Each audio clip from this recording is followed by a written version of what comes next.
Anthony. Okay, I would so second there's that. 2 nominations. Chair, could I make Yes. a comment? If you want to do that, I think you can. You Yeah. have to suspend your bylaws to do so. Why? Because in your bylaws, section 3.2, that states election, that states that you guys will do that after the commission has filled the vacancy. And, But you could vote to suspend that rule. Yeah. But it just states that the chairperson, vice chairperson shall be elected as the first item of business on the meeting, and then it later says that the vacancies will be filled after the commission does their filling in. But you can vote to suspend that policy. I think it's eventually gonna end up to be the same thing. But that way it gives a full, I guess you get more, not options, but that way you're not filling it without including those people that potentially could do that. Now, again, you could suspend your rules to do that. That's your guys' call. I just noticed that. And that wasn't the item I was invited on, but. no, that's, great, we could do that. I would suggest that we wait until we have a full, commission. So everybody could vote. If that's acceptable to people. If it's only 2 more weeks, right? Yeah. Or it would be 4 more weeks. We don't meet again until we meet the 27th. It'd be the first meeting after, not necessarily our next meeting, but we would be able to vote on the first meeting after the county commission appoints a member. With that, are we ensured that would be on the 24th? Well, we're gonna put that on the 20, if you all, Yeah, if we get there. if you recommend the- someone after today, that would go on the 21st county commission agenda. So you meet again on the 27th. As a matter of process, thank you for finding that, Yeah. Dave. Yeah, no, I tend to not want to amend bylaws willy-nilly, you know? But just, I mean, we've got people here who are interested. We're not exactly hurting to fill this vacancy, so process matters. Okay, so we're going to delay that decision, if I understand correctly. That's, everybody agreed. Yeah. Okay. And next on the list is citizens to be heard. Do we have any citizens to be heard? Anybody online? Okay, any ex parte communications or disclosures from anybody? And there's none. Approval of the minutes. I'll move to approve the minutes from December 9th, 2024, as they're included on pages 3 and 4 of our packet. Yes, sir. Go ahead. I'll second that. There's a second by Laura. Any discussion? All in favor of approving the minutes? Wasn't there. You weren't there, okay. One abstention and everybody else in favor. I should have mentioned earlier, of course, that we have a quorum. Everybody is present in the meeting. Trish, we're ready for a report. Okay, and I haven't seen you all for a while, so I'm gonna back up to the commission meeting from December 17th.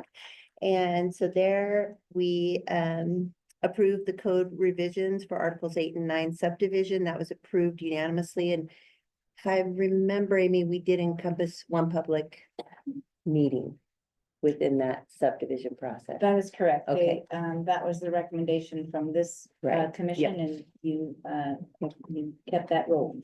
The ordinance repealing and replacing section 6 land use general plan and future land use map, that was approved unanimously. In this last meeting, the only thing with land use was the vacation of the Van Pelt Road, and that was approved. Just a little tiny, I can't remember, Class B road out there in Professor Valley. That's about it. Oh, and then I'm still your liaison for the next year. Yeah. Congratulations. Thank you. All right. I'm psyched about that. I have a quick question for Yes. you.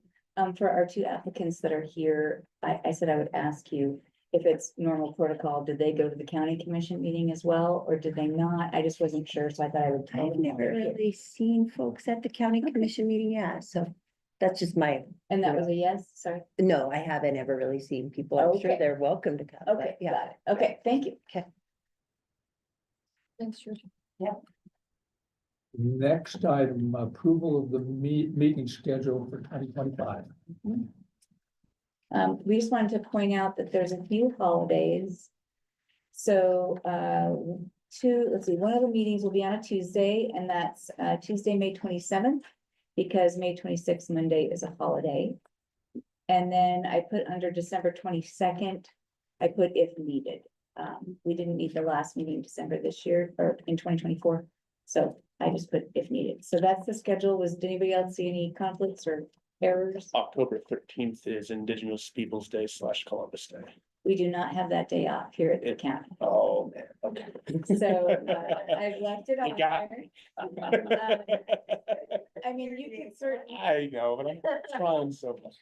you could certainly suggest Tuesday, the 14th, if you would like to. No, that's fine. Yeah, but we all will be here working, but if you all have the day off and you want to ask, really, you can. No, that's understood. Okay.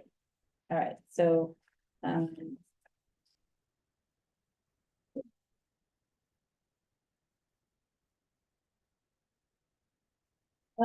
Obi, what do you think? I think, do we need a motion on the calendar? Approval of meeting schedule? Why not? It's under action I items. think it's okay if people are in agreement that it's fine. Good, I think action items need a vote. that action item needs a vote, okay, then we will have a vote on it. Can we have a motion? I'll move to approve the planning commission meeting schedule for the next following year. Seconded. Seconded. Any discussion? No discussion. How many are in favor? That's unanimous. And the next thing is the applications for planning commission. And I guess Megan Schaefer should go first. That's how we're gonna eventually vote. Yes. We'd like to have Stephen Stocks come up Oh. and just sort of explain how this process should go. There were some confusion and questions the last time, I'm told, so I asked Stephen to come and just sort of explain how this process should go. Sure. Yeah, so like any other public service, we always make it a little bit awkward with having votes and decisions. Generally, kind of the best practice is to focus on the qualities of the candidates instead of negative things about the candidates. I think everyone that applies for the opportunity to get on a board like this is putting themselves out there and willing to have hard conversations, but ultimately requires a vote from you folks. Whatever vote that's cast is a vote that's connected. You know, if Stephen votes for a person. So whoever my vote is must be attached to my name. So it's public and open so that everybody knows who voted for who. And it's done in an open, transparent process. That's really all. You could do that. How it's written in your guys' bylaws is that you guys will have it written up and the staff will take it in and tally it up and let everybody know. If we do it that way, then we need to say that, you know, Obi voted for this person, Ms. Long voted for this person, and so on and so forth. So it's an open and transparent process. That was the only thing. And then we put it all in the same record in the same day. It's easiest and cleanest just to announce it. So at the end of it, it's like the planning commission votes to approve candidate X, 4-2 with, and then you say the people that were in opposition or abstaining. So that way, you know, based on, if you look at the minutes, who was here, you can figure out who voted for them. And usually it's less people that we're listing out in the non-passing vote because obviously the vote carried. So that's really, yeah, I didn't know what other questions you guys. So they can write it on a piece of paper and hand it in if they want, but their name has to be on it, and then we have to state Yeah. verbally. Yeah, Okay, and it helps a little bit get away from having to raise your hand and having that moment that the commission always has where it's, you know, a little just shock factor on voting for or against some things. You could do it if the people feel more comfortable doing the paper route, you can, but ultimately your name has to be attached to your vote. You can't have secret ballots, and that was the thing that last time when Aaron came to the commission and said we had a secret vote, I was just like, oh no, secret votes. And that way there's a check on the process so that you were like, yeah, I was there at the meeting. I saw, you know, Obi voted his hand for pizza that night and didn't want pasta. and that way it's transparent. And so that, for example, maybe, I have terrible handwriting. Maybe they thought I voted for candidate X, but I really voted for candidate Y, and my, line carried over. So that's why we do it in that process, so that people have an opportunity to be transparent, check their own votes, and so on and so forth. We're not able to be, the only type of, government process that's secretive like that is our standard votes in like a presidential election, where you get to know some information, but not all. So I hope that last analogy didn't muddle things. You guys have questions? I just have one, it's simple majority, right? That should be in your guys' bylaws, that's my understanding, yes, and it's a recommendation to the commission. The commission subsequently approves whatever, and they can theoretically pick what they'd like, but they have your recommendation. And then when we forward the information over to the commission, we like to have the full packet with redacted information, of course, so that they can make their independent decision on it. Sometimes we have grants and things that come forward with the recommendations, but you give them all the applications. And I don't know, when I looked at the meeting, the minutes originally, I thought you guys had a handful of applicants. One withdrew. Oh, okay, Yeah. that makes, and then I would make sure you have that information, so if the commission said, because when I pulled it up, I thought I had 3. Right, now we just Okay, have two. and so just identify this person withdrew their name from consideration, that way it's a little bit cleaner. Okay, yeah, it says in the bylaws, each commissioner shall be entitled to 1 vote for each vacancy. Correct. So we have 2 candidates for the 1 vacancy. That'd be what's wanted. Yeah. And then it says, It says commissioners shall vote by voice or a raise of hands. If requested by the chair, written ballots may be used for voting purposes. Right. And then planning staff will tally the number of votes cast for each candidate and read this information back to the commission. Planning commission by motion will forward this recommendation, including any findings, to the county commission for consideration. and just on that, if you noted a particular applicant had particular attributes, you could highlight those things. So, but if you feel most comfortable with written ballots, you could do that. If you want to put people on the spot, make everybody do an oral vote, you could do a roll, I guess you could do a roll call, or ayes and nays, or you can just do raising hands. Raising hands probably be cleanest for minutes. It will be, it's the recommendation I will make on the bylaws is to get rid of the written ballot. Part is as an option, but that's then up to people what they think. Yeah. And it's unique. I mean, it's harder to make decisions, especially in front of folks, and so I completely understand why written ballots are, favored all the times. The reason I asked about the majority is that in theory, we could have a split vote. Yeah, it doesn't say anything about, it just, I'm assuming that usually a majority vote Correct, yeah. is what And- passes, so. And in Doesn't say. circumstances like that in the past, I don't know if you guys, I didn't look at your guys' vacancy provision, but usually at a certain point, if you guys cannot make a majority decision, sometimes they've just forward up all applicants to the commission. Recommendation. So, Yeah. and that's what it's been in the past. So. And then, I mean, you could say, hey, look, these are the important things for our board. And then you guys could appear and make that decision. So. Okay. That's all I had. Thank you. Are Yep. you gonna hang out while we do it? If you'd like me to be here, I can work in the back. Okay, what would you all prefer?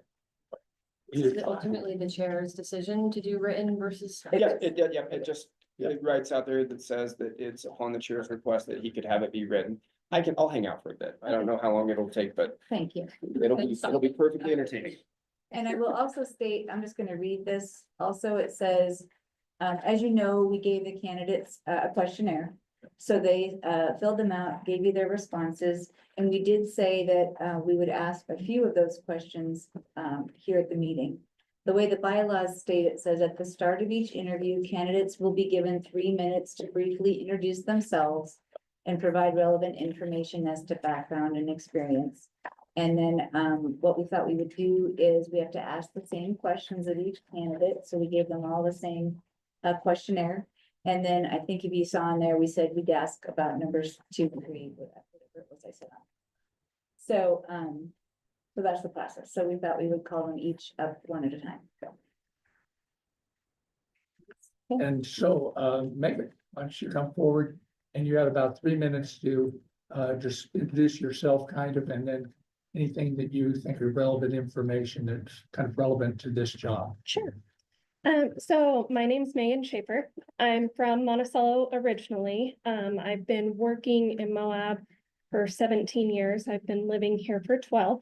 I actually built a home through the self-help housing program several years ago, where I first learned about zoning.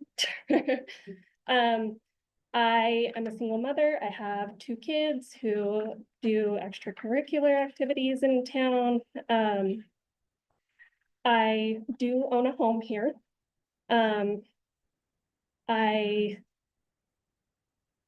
I wanted to, last year, I started to pay more attention to our local government.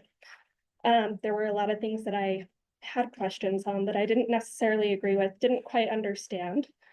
So I started to educate myself a little bit more through city council, county council, planning commission. My dad has actually been on the planning commission in San Juan County for 15 years. He is the chair there. So I have, through the lifespan of living here, I've learned a lot about planning and zoning just kind of secondhand that way. But in learning more about local government last year, I really started to pay more attention and I wanted to get involved. And in looking at the available boards, this one was the one that kind of stood out to me. I'm really interested in learning. I firmly believe that transparency is huge, and it's a way for our citizens to gain trust from our local government and to build trust with them too. But I also think it's important to protect developers just the same that we are promoting economic growth, if that makes sense. So I signed up for this because I want to make a difference in our community. I want to be able to communicate with our citizens and address concerns and things where some people may not feel that they are heard or don't know what questions to ask, because these are hard things. A lot of people don't understand these things. I still am learning a lot about these things, but I kind of wanted to put my money where my mouth was and do something and be proactive. So I decided to give this a go and see what my chances were. Thank you. Yeah. So you kind of answered number 1. So we said we would ask during this time questions 1, 3, 5, and 6. Okay. So she basically And you addressed. have those questions now in front of you, and that I didn't get a hard copy of. It's in the packet. It's in the packet. Oh, it's in the packet. But I will Okay. put it up on the screen. That's the original question. Okay, then it's in there. I'll share my screen now. These are actual. Those are the questions you want to Okay, I'll do it off of here. Hang on 1 second. 1, 3, and 5 and 6. 5 and 1, 3, 5, and 6. Mhm. Okay, please explain why you were interested in serving on the, well, you've done that. 3, what organizations or groups are you involved with and why? Does your membership in these organizations or groups present any conflicts that may prevent you from making an unbiased decision concerning planning commission agenda items? So I'm not involved in any organizations. Like I said, my kids are in extracurricular activities here. That is what consumes most of my time. But above and beyond that, I don't have any organizations that I belong to in Moab, so. And feel free, of course, to, add to your answers that you put down in writing or do any changes you want to do. 5, do you have any familiarity with the land use code, and are you able to explain its function and the development that occurs in the county? So I understand land use code to an extent. It's something that I'm still trying to understand and just get a better knowledge of overall. I kind of like to drill my dad on questions like this because, again, like if I do feel one of the things that I put in my answers for number 1, I have a lot of networking skills. I have been blessed to work with a lot of people in this town that has really helped me grow and understand in ways that I wouldn't be able to did I not have those resources available. So I am a person who, if I don't understand something, I want to find someone who is really good at it and have them help me. And of course, use internet and everything else that's available along the way. But I think the best way to learn is to find someone who is really good at those things and have them help you. I do ask a lot of questions, but I do have a basic understanding of the land use code, not to the degree that I feel that I could explain it to someone yet. Yeah, fair enough. And the planning commission will play a large role in the complete revision of the land use code in 2025. What type of development in the county and areas of the county, if applicable, most concern you? What land use changes would you like to see related to this? Examples might include stricter enforcement of regulations that make things, are regulations that make things easier for property owners to develop their property or start a business, faster processing of applications, etc. So I think there's a few things that play hand in hand with all of this. For one, I think ultimately, the more communication that you have with the public as to what changes you're making, because when you're making changes so substantial like this, if people don't understand it, or if they don't pay attention to it and come along later, they're going to have strong opinions of it. I think the more communication that happens throughout the process, the easier, not necessarily from like a paperwork standpoint, but it's easier to transition people into those changes rather than have this huge blow where someone becomes defensive and then non-compliant. That's where you have your stricter enforcement because people just say, I don't agree with this, I'm not going to do it. So I think that communication definitely is a huge part of that. I happen to live in a neighborhood that has some interesting things that have happened with overnight rentals that shouldn't be allowed and things like that. And trying to get code enforcement to do anything about it is really difficult. So I think there's opportunity for stricter enforcement, but I don't know that that necessarily is the answer, or if the county even has the means to do stricter enforcement. Definitely application process is a huge part of it too. But that's something that I would feel that I need to educate myself a little bit more on before just saying, this is what I think should happen. I think there's probably a lot of really good opinions from multiple people, and you just need to be willing to listen and take it from a broad perspective, because that is a huge change that affects everybody. So what works for some may not work for others, but you still have to find a common ground there. And do Thank we you. have any questions, clarifying questions that anybody has? I had a question about your item number 1.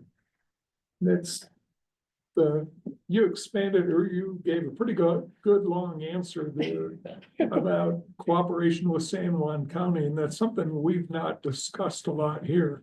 I don't know why.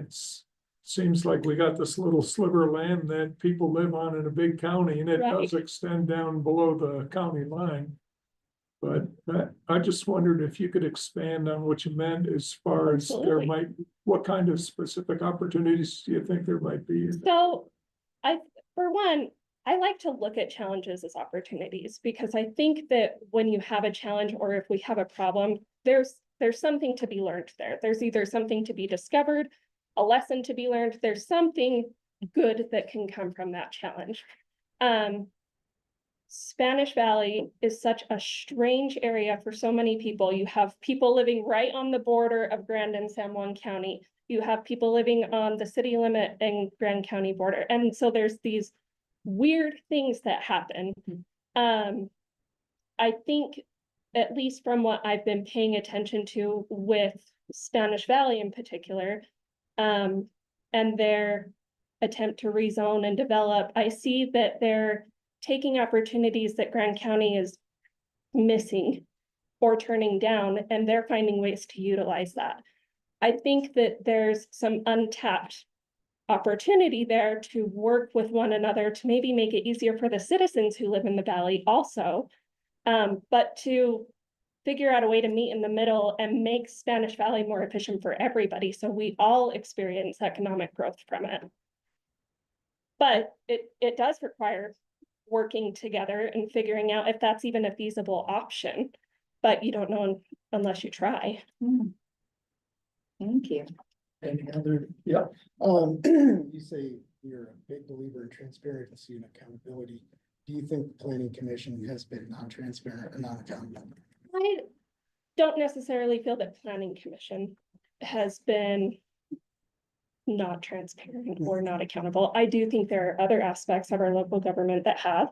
But I say that because I think that when you can have those hard conversations and you understand that we're all here to serve a bigger purpose, it's easy to be able to be transparent and have those difficult conversations rather than shadowing a little bit. I know that there are things that you can't just disclose to the public, right? That you can't always do that. But if you explain the why behind things, I think it makes it easier for people to understand the bigger picture. Where in some other aspects of our local government, I don't think that has necessarily happened. And that's where it's easy to lose trust. Have you read the land use code? I have read parts of it. That's why I put that. I'm still trying to understand it. I have read parts of it. Do you think that there is an affordability crisis in Moab? I think that I do think that we have an affordability issue, but I also think that it is something that is kind of restricted by what people can develop, if that makes sense. Like if there's specific zones that someone's wanting to build affordable housing and they don't have that access, I think that there's ways that we can get creative to create some more affordability or affordable housing. I don't know what the answer to that is. I think that's a really tough thing in our community, and I don't know why, but I see people working 2 and 3 jobs just to barely get by here. I don't necessarily think that affordable housing is our only issue when it comes to our economy. I think that there's, What's the other issue? I'm not sure. I really don't know. But I mean, I know my house that I live in currently has more than doubled in value in 8 years' time. That's crazy to me. But that's a realistic thing for some of these older homes in Moab too. So I don't know the answer. But I'm willing to work with others to try to come up with one. Have you watched any of our meetings lately? I haven't watched any lately. I have watched them in the past. I've been more focused on planning commission, or I'm sorry, on county commission. any other questions? Thank you very much. You're Thank you. welcome. And Erin, I wrote down your questions, so we're probably gonna ask Ellie the same questions. Sure, Okay. that'd be great. All right. Yes, Sally. Hi, everybody. Thank you for having me. And the same Welcome. sort of thing, about 3 minutes on kind of introducing yourself and things. Hi, everyone. Oh, great, thank you. Perfect. I've got all the things. Perfect. Hi, everybody. My name is Ellie Swanson. I am a Moab resident, and I am very proud to live in Moab, and I want to be able to continue being proud of the place I live. A little bit about me. I grew up in Salt Lake City. I spent a good portion of my childhood recreating in southern Utah. In 2016, after college, I began working for a commercial outfitter out of Green River, Holiday River Expeditions. Worked there for 7 years. So good old Green River, Utah kept me coming back for that amount of time. And as I worked my way up through the company, I saw like, I know what it looks like to rely on tourism revenue for your livelihood, especially in a weird place like Green River, in Emery and Grand County, kind of right there on the line. In conjunction with that, I've dabbled around the Colorado Plateau, living in a lot of other small towns. I've worked for federal, state, tribal, private, NGO. I know what it's like to show up to a town hall meeting and no one wants you there. I also know what it looks like to work for a water authority, where we have to stick to their protocol and procedure, even though it might not be what I believe in. Signing up for that job is part of that role in that decision-making process myself. Y'all have a hard job. But I volunteer a lot locally, with local NGOs, the Multicultural Center, YGP, Underdog Rescue, places such as that. And I've kind of been more and more engaged in this last year, and it's time I level up. And that's kind of why I want to be on Planning Commission. Additionally, am I okay? Can you a little more? I represent a demographic in this town that I think is maybe lesser underrepresented in local government. I fall below the low income line. I would love to be able to afford a house someday. I would love to stay in this town and watch my friends raise their kids in houses of their own, or at least safe spaces of their own. That's something I'm passionate about, and why I decided to put myself out there. Thank you. Okay, I think you've also answered question number 1, and I love this. 3, 5, and 6, there we go.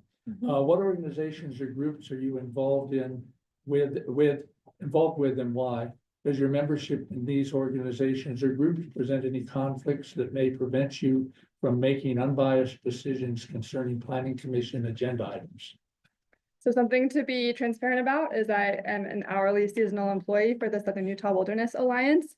Their mission statewide is to advocate for wilderness and wilderness quality landscapes.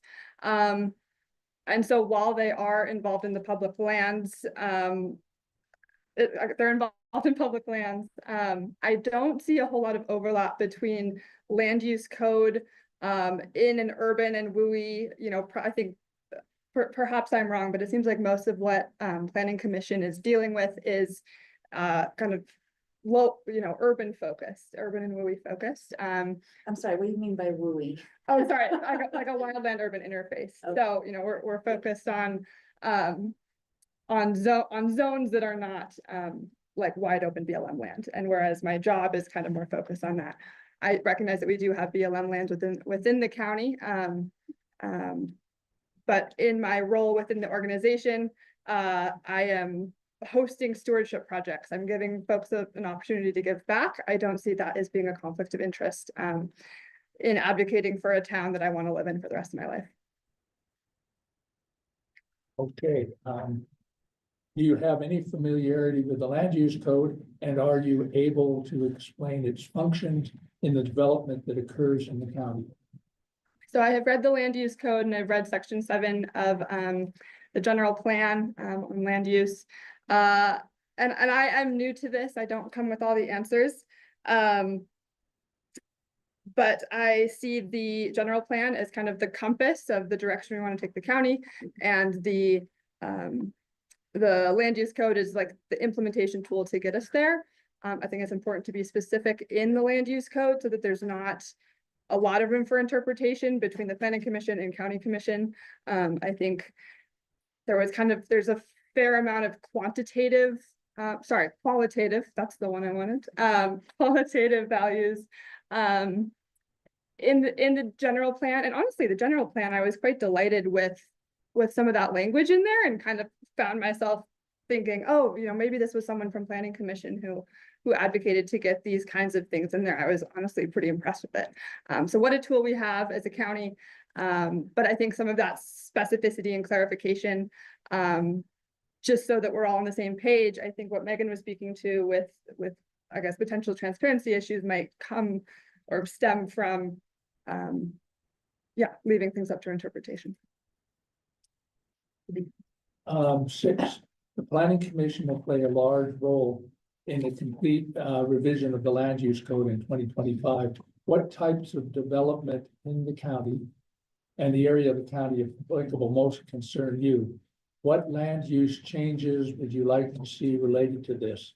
Examples might include stricter enforcement, regulations that make things easier for property owners to develop their property or start a business, faster processing of applications, etc. I think housing is the easy, obvious answer to that question. I think with the high density housing overlay, there's some potential for, like, I've seen these projects go up. Murphy Flats gets built, but the units still aren't selling because it's this like weird in-between price point where those units or deed restricted units are too expensive for folks like me to purchase. So coming up, I don't have the answers, but coming up with creative incentives to encourage outside developers to create housing that is truly affordable for someone making $40,000 a year. That's big and scary. What else? Like I mentioned prior, more clarity within the land use code to not leave things up for interpretation. I think on the topic of workforce housing, like Mackle needs land. Where are we going to get that land from? There's talk nationally. Do we start converting all public land into affordable housing zoning? So where is the land coming from? Potentially rethinking some of those zones, especially as we move out towards Spanish Valley, that's still within Grand County. But selfishly, like, I love the little pockets of agricultural space, within city limits, like along Mill Creek. I just got back from Salt Lake, and Salt Lake is entirely, all the charm of Salt Lake is gone, and it's all high-rise housing buildings. And I don't know where people are spending their money on like a local commercial level. There just seems to be nothing cute left, no cute bookshops or coffee shops. It's all housing. So that is a concern as well to me in our cute town. What else? Thinking about, so yeah, housing's the easy answer. Beyond that, I think we've said like, oh, Moab is so tourism reliant. I was looking at numbers from the Affordable Housing Plan, which I think was 2022. 57% of jobs are tourism related. And actually that was lower than I thought. So we're already like getting there with the diversification thing. But if we were to like follow the arc, Mackle needs land. If we were to find them land, could we source local materials? Could we bring in, diverse economic opportunities for companies to start producing, if we're going to need all this housing that we're saying we're going to need in the next 10 to 20 years, can we open up manufacturing opportunities to source that stuff a little bit more locally? While in keeping with the zoning that folks have thoughtfully set forward, keeping it kind of outside of the residential neighborhoods. What else?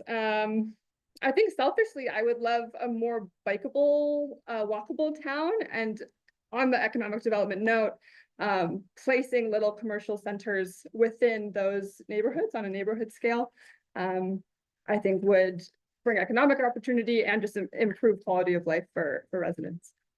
And those are some ideas. Any final questions? I know you may want to ask. I have a quick so the county planning commission, where do you think our jurisdiction is? Like, what do we have authority over to make zoning and regulations and rules? Right. So like, are you curious, like, so within Grand County boundaries, right? So my understanding is that it's anything, actually, maybe I don't know the answer to this. Yeah, I wanted to clarify that a little bit, because you mentioned one thing about, I wrote it down. I just want to make clear that the county does not regulate anything within city limits. And it can be kind of confusing for people because the city is in the county. Right. And so it does cause some confusion out there in the public as well. So just as people look at things around town, they come to us and say, why did you guys do that? So I just wanted to clarify that. Because when you mentioned that you felt that the county focuses more on urban development, it's one thing I want to work on the county with is our county is rather large. I mean, we have a huge county. And there's other areas we also need to focus on besides just Spanish Valley, so I just wanted to just state that, for both candidates, and then you brought up, the idea of using public land to develop affordable housing, so I think that that's something that, everybody wrestles with in that sense, but also, working for someone that wants to preserve public land, so I just wanted to clarify where our arena is. Yeah, thank you for clarifying, Amy. Absolutely. Yeah, as someone who just lives outside of city limits, I'm familiar Yeah. kind of with that line, but thank you Okay, for great. saying that. And then, do you want me to ask all your questions that you asked for, and do you remember? Yes, please. You wanted to know if you've read the LUC, the land use. I plan. have read the LUC. Okay, and I'd like to clarify, have all of you read the LUC, because that is a huge question. answer that. It's okay to say no. And it changes all the time. Yeah, and have I read the entire thing? And really, I mean, it's a lot, and I don't know if anybody, so I just Right. wanted to put that out there, that it's okay to say no. Well, some of the tables were skimmed, some of the like Yeah, gutter just- 24-inch type things was. I just wanted to put that, and Aaron asked, do you think there's an affordability crisis? Absolutely. Okay, and he had a follow-up, like, I think you said, what would your solutions be, or what, you had a follow-up. Yeah, what do you think are? What do we do are- about it? What are ways that we can address that? I think the proportion of income that folks are spending on housing is a bit alarming, and I think if we could come up with creative options for housing folks in a dense kind of community living type of situation, that might help keep money in pockets. Great, and then Aaron asked, do you think the planning commission has been transparent? As far as I'm aware of, yes, I mean, broadcasting on YouTube your meetings, like that's such a gift to be able to go back and reference. I think local news does a great job of reporting on the issues. Like, how cool is it that we have a town of 5,000-6,000 with multiple newspapers going? So, and the Grand County website, I mean, you can go and read the land use code if you want. So these were all things I was not aware of when I was living in other rural communities. Yes, I was less plugged into those. I was only there for 6-9 months. But it's something I appreciated more. Okay, and Aaron's last question was, have you watched any meetings lately? Any planning commission meetings? Not since last summer. Okay, great. I With- opened it up to all of you. With the chair's consent, I would also extend an opportunity for Megan to come back and answer my questions, Sure. because I didn't ask you any.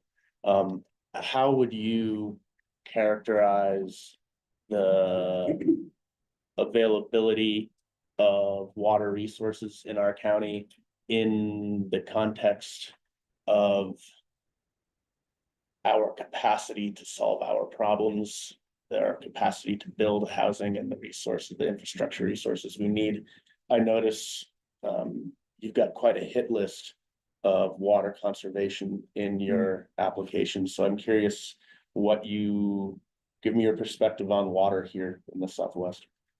I think we're in trouble. And I think Utah as a state is problematic. I think its legislature is less aggressive than it could be on water rights and water resources and incentivizing conservation. As far as I'm aware of, like, Grand County is miles ahead of Washington County, for example, with both water rates and water availability, excuse me. So yeah, and that's probably a big piece of why I want to be involved in a process and a commission like this. I think my background lends well to talking about natural resources, water resources. We're gonna have to get creative. Thank you. Yeah. I have one other question.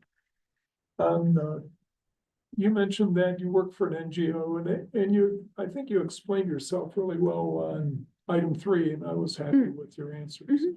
But I did have one question. question for you. In general, I think you're 100% right. 99% of our activity is in this Mm. little valley. Mhm. And I liked when you said that you focus on, or you're okay with higher density, and I agree, higher density is the way to solve this crisis. Mhm. I know of no other way to drive costs down Mhm. than to have lower land costs and lower construction costs, and you do that by, putting more in a tighter area. Right. But occasionally, we do Mhm. deal with changes in the outlying areas, and they would be in areas that perhaps, well, they certainly border government properties like Forest Service land, and we in fact made some changes there were some proposed changes to zoning in the outlying areas in our last quarter. And so I would just like clarification from you in your position now. Would there be a conflict with you if you're looking at, say, making changes to zoning in areas that are in areas where the organization you work for has interests? Is working.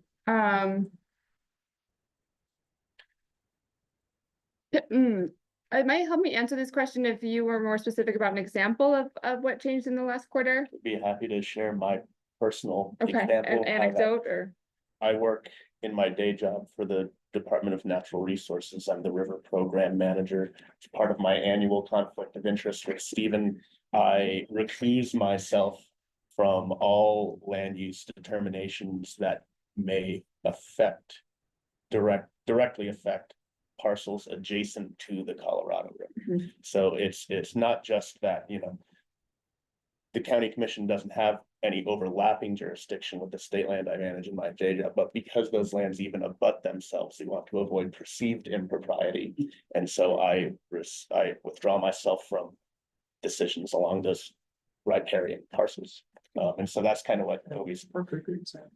Mhm. That was really the point of my question is, I do think it's very occasional, but Mhm. we do actually make changes in the more outlying areas. Right. We actually did in Q4. Yeah. And, Okay.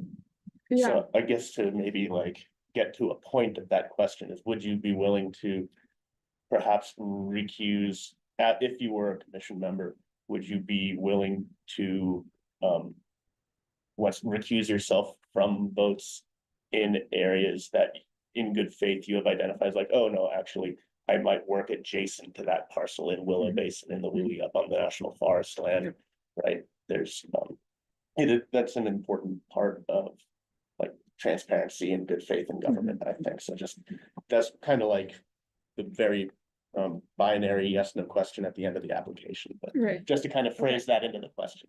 format. Yeah, thank you, Tony, for like letting me know that recusal is an option, and that's something I would definitely be willing to do. I think to speak to SUA as an organization as a whole, like I don't profit share, I don't have like a vested like personal economic interest in SUA's success. I work there because I care.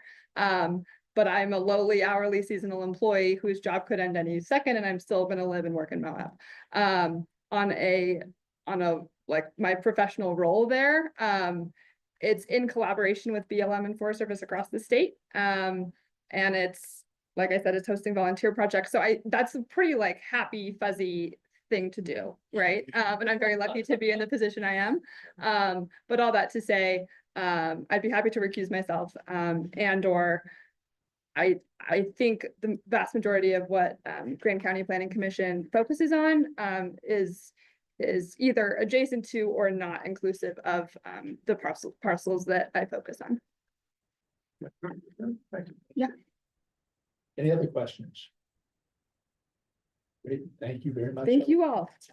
And did you want Megan to come back? Megan, if you would like to answer that question, because that was not a very like specific to a personality kind of question, to like come up and share your thoughts about the constraints that we have with Yeah. water in the valley and kind of give, Obi and I are the water people. I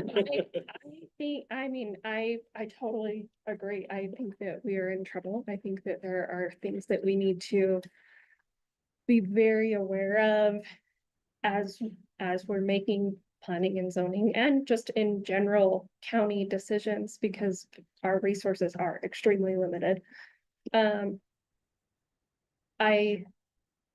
I don't have any solutions to that at this very moment. But I absolutely, I 100% agree with you. I do think that water conservancy is a big thing that we need to be conscious of in all decision making.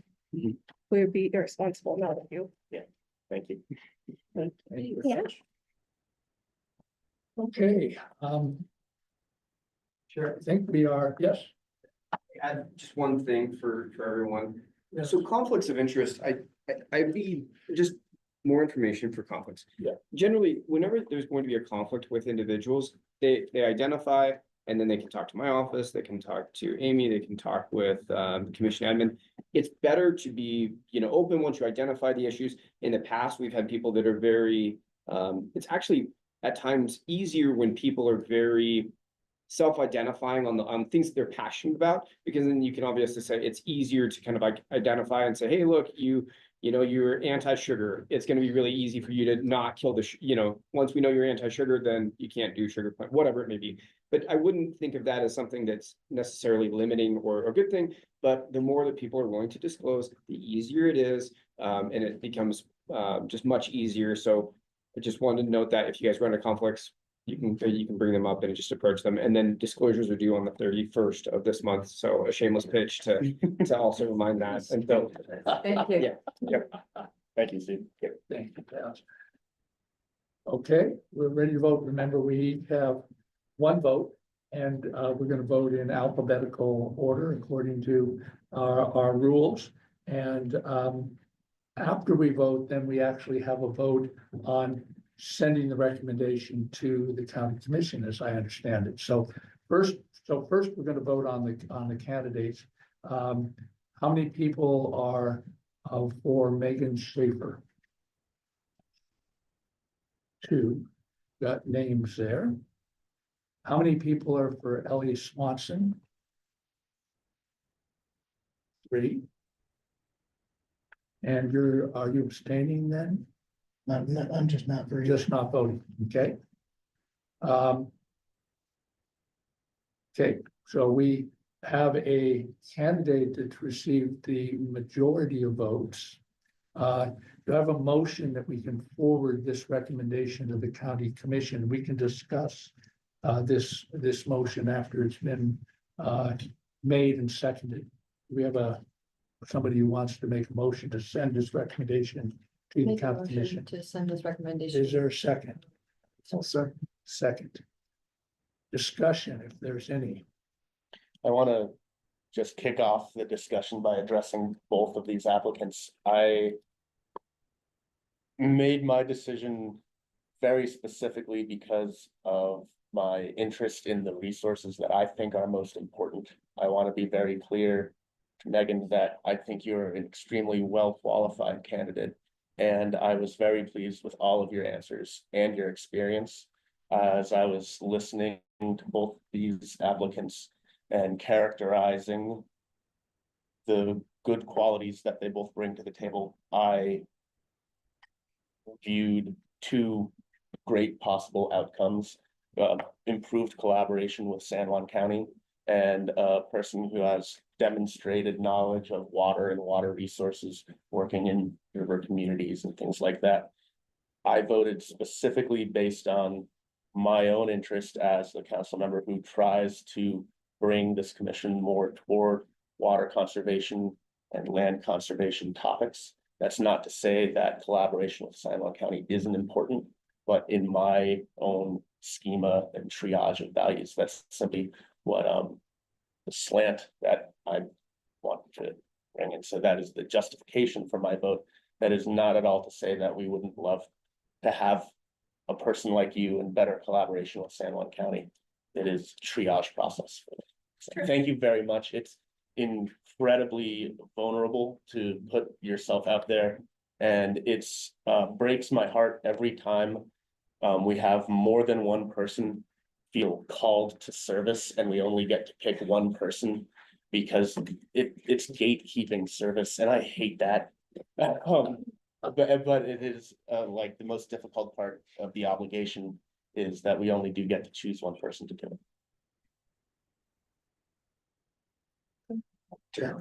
So my considerations is, I want to, I really value the people that are engaged in terms of have really, I'm sorry, really know what's going on with the planning commission. I would suggest that, you know, following meetings, watching our YouTube's things, seeing where we're at, seeing the tools that we have. And also, I think that we have a new politically aligned commission and, you know, honestly, like putting SUA on your resume with our current commission. I just don't know if that's what they're looking for. And I mean, honestly, hey, I agree with it, but we're recommending to them what they would like to see. And I'm just kind of like, I'm just like, I kind of feel like there's been a election and a realignment into what they want. And I think honestly, you kind of have like a little bit more of a handle on that, but I just don't know if our commission members would like to see us kind of like make that move where we have to like work with them on that. And then I also get concerned about things like terms like accountability and transparency.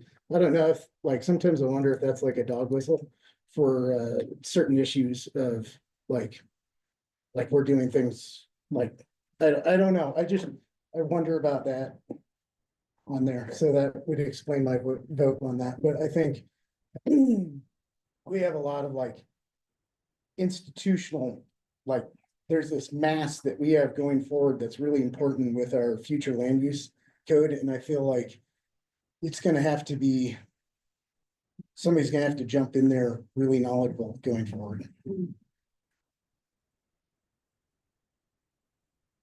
I just wanted to clarify, you did abstain, right, Karen? Yes. Okay, I didn't abstain. I just didn't, vote. I didn't approve of either.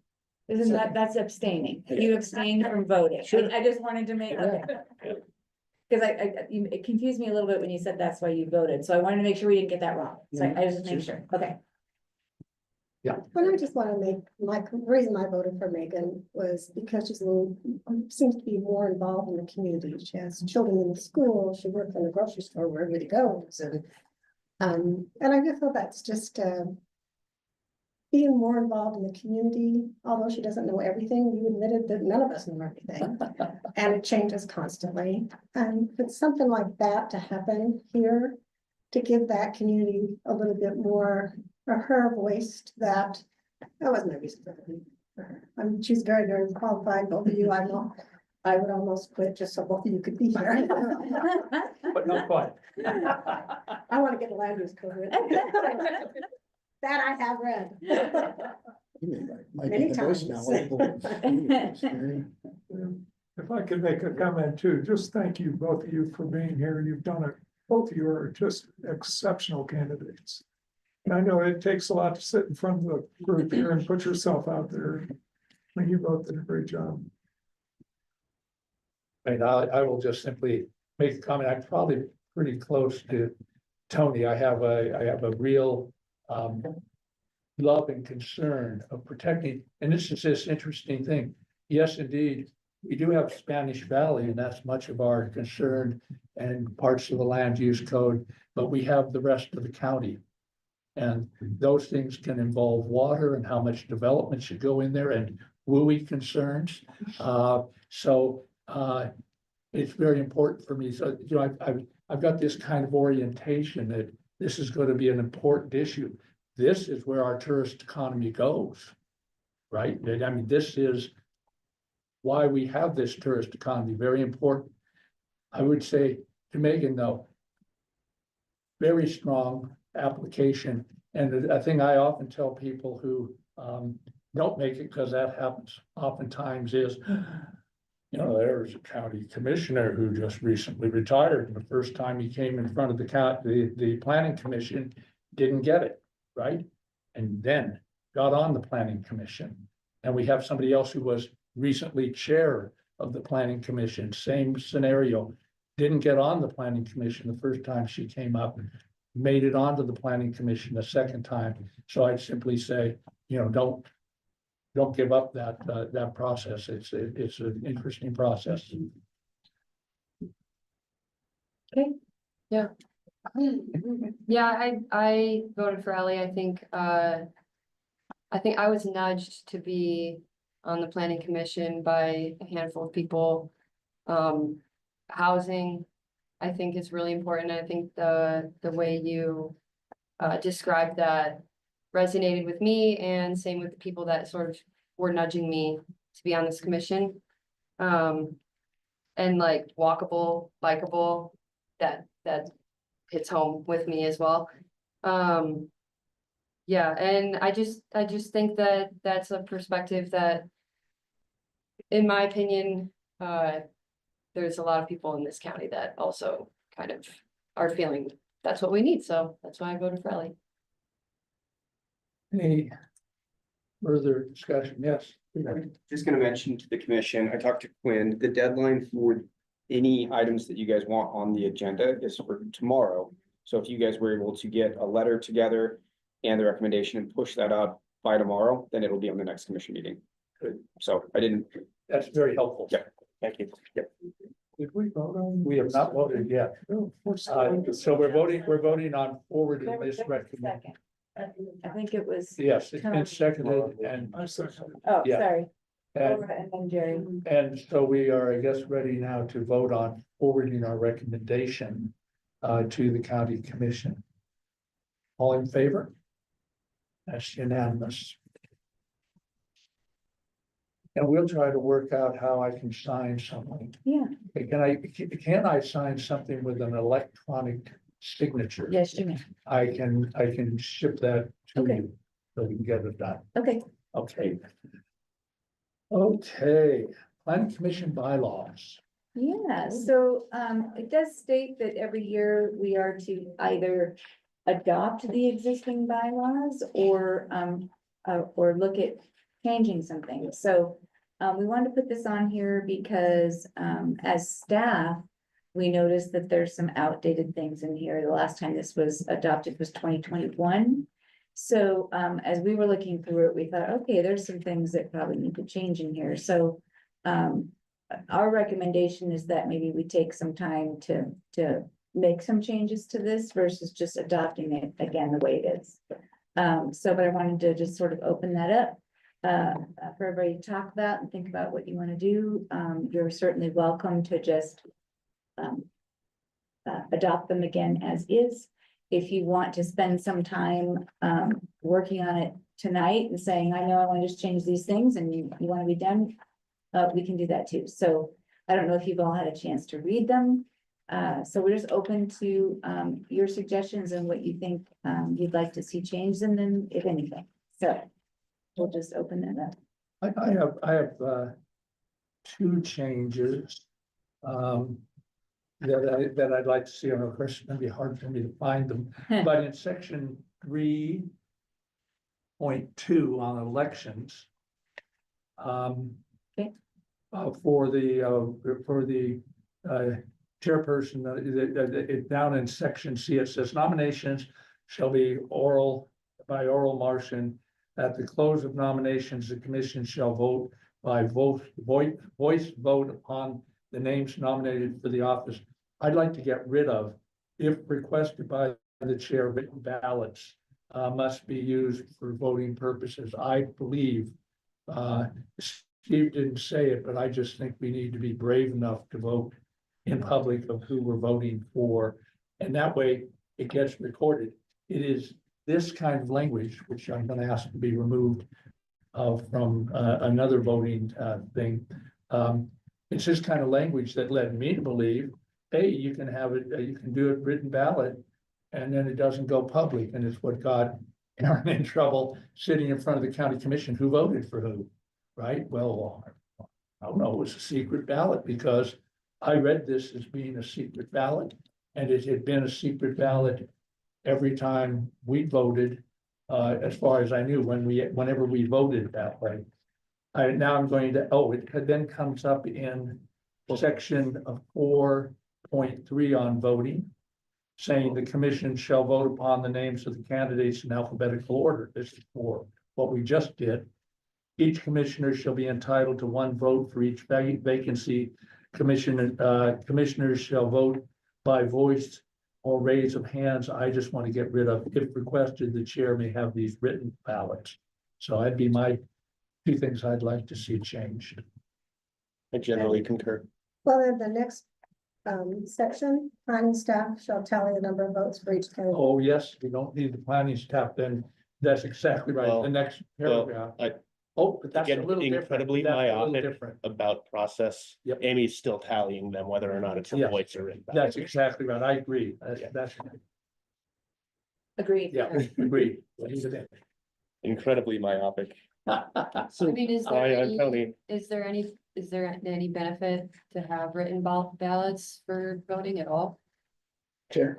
Yeah. The only thing I would say about that, and I'm not gonna die on this hill, is that sometimes you can vote being influenced by your friends, right? And the written ballot is like, well, I'm gonna vote for this person or not. Yep. And it's like, it really stakes you out on that position and not any like, look, if I voted for her, I would have split the vote, voted like, Yep. that's why I'm just kind of like, Yep. I do like the non-disclosure ballot until it's all at once. Yep. I don't know what you guys think. I think it's Yep. worth a Yeah. second to consider that. Yep. And I do That is think a it's good point. important to point out what Stephen mentioned, which was, even if you vote on, you write it down and you hand it in, we still have to list who voted for who. Yep. So it's still stated in the open record And who it- voted for who, but like you said, Aaron, you're not seeing that, ooh, if I vote for this person, I'll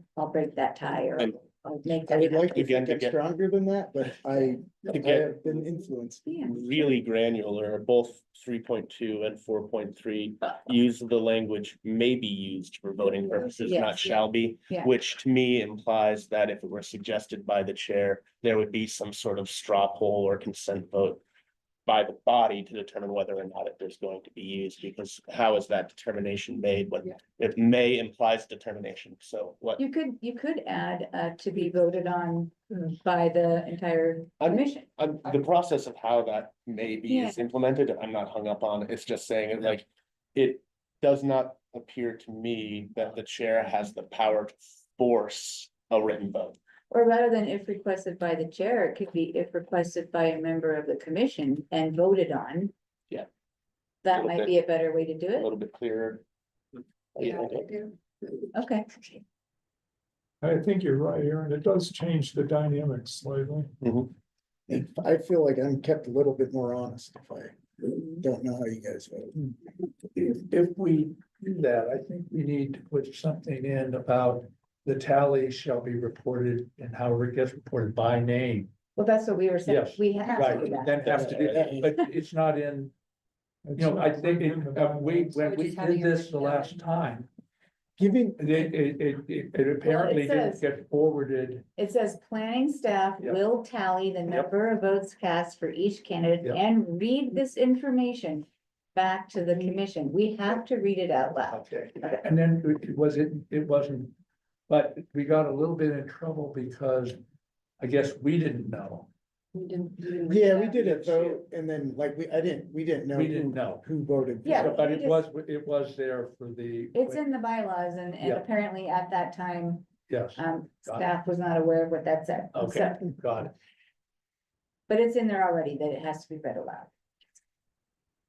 But I think that makes more sense if a member requests it and the commission votes, that makes more sense to me Mhm. than just if the chair may do it. And you also gotta realize we're only recommending, but the county Right. council is gonna make the decision, and Right. many times they change the recommendation. So I'm not gonna die on this cross. here. Okay. But I do want to say, most things that we vote on, we don't vote that way. So when we have an applicant in front of us requesting some land use change, we don't have that option. We raise our hands and we look around and can see how other people Mhm. are voting. So my preference would be, we do the same thing when we vote on people who apply or who we're gonna vote for to be chair and vice chair. have the same kind of voting process, but we should after this discussion, of course, eventually we'll probably be making recommendations on what to change and how to change it. Yes, Aaron? Yeah, sorry, I totally hear that, Bob. I do like though. We all kind of admit that that's probably the suckiest thing we have to do. Is vote on like, on an applicant. I mean, like, I will vote happily in opposition of you all on other things, but that one always is like, oh man, it hurts, like. That would be my thing, and I'm like, maybe we should look at voting on all things like that. I mean, I'll push the other side further. And, okay, and then I have another question about bylaws for, when we're done with this. We've at least We've, I just so that like, I've had a big day, so forgive me if I'm trickly. We were talking about section 3 and then section 4, that bleeds into section 5. If what we're doing here is actually redlining the bylaws, let's take it section by section. Yeah. So we liked the changes that, any commissioner may ask for a written vote. And then we straw poll our way into deciding whether or not we do that in section 3, that language also in section 4.3. Right, so moving on, that was all about section 5.10, 11, 12, 15, when we're talking about quorums and motions and considering things like land use applications. Let's remember to turn the page. This is on page 22 and 23. I would be down to go over all of this. I think he suggested we could kind of make this like a homework assignment and like look at this and come back to it too. Okay, Absolutely. I actually had one item that I wanted to bring up, which I actually brought up before. I've not gone through this with this passing out, but I have in the past, and one comment I had before was, I know we have annual requirements, and we just got the email. I would love to have those right in here. Since we send it out every year and we review it every year anyway. Most of them are, so. I think- So again, yeah, let's And then- take time and what we could do is, there's some things that are required to be in the bylaws that you said that you can't remove. So yeah, it might be helpful to kind of mark it up that way. But the ethics Yeah, disclosure statements, that's in here that you For have. me, if they're all buried in one place and it says every year you have to go through these things, it makes it super easy, and even a new member gets handed the bylaws and right up there in the front, hey, you need to do that this. might be more of like an orientation packet than a Yeah, bylaw. it might be, but I think bylaws are part of the orientation too, right? That's the way you live, so. Okay, well, if you're all comfortable, if you want to take a look at this and maybe put strike throughs or red lines, I don't know if you would want to, we could give you a deadline to get it to us and we can include everybody's in the packet, or if you'd rather go through that here at the meeting, what would you like to do? Can we have set a deadline today? Well, not for today, but can we establish a date when you would have to have these back to make the next meeting? Yeah, we can, I mean, I'm asking, would you like to do that? Yeah. Would you like to send staff, here's my recommendations for what we should change? And then staff could sort of amass those, because there may be a lot of overlap, versus everyone kind of running through, however you'd like to do that. Or we I go would- through it section by section at the next meeting, and I'll say, does anybody have any suggestions as to how to change this section? And we can do it that way. Consolidation would be- I would suggest, because this is an action item and we're considering something that's gonna need a motion and a vote. That we should. In this motion, when we're ready to entertain a motion. Table the adoption of our new bylaws until the next planning commission meeting. I'm not making the motion because we haven't quite had an opinion yet, but also set a date like halfway through, like the intermedial. It's today Monday, the intermedial Monday or something like that, whatever date that is. It'd be a week from today. Thank you. You mean next Monday? Yeah. It'd be a week from today. I said intermedial Yeah. Monday. What do you mean? means? If you want it on the 27th planning commission agenda, it would be a week from today. Cool. Yeah.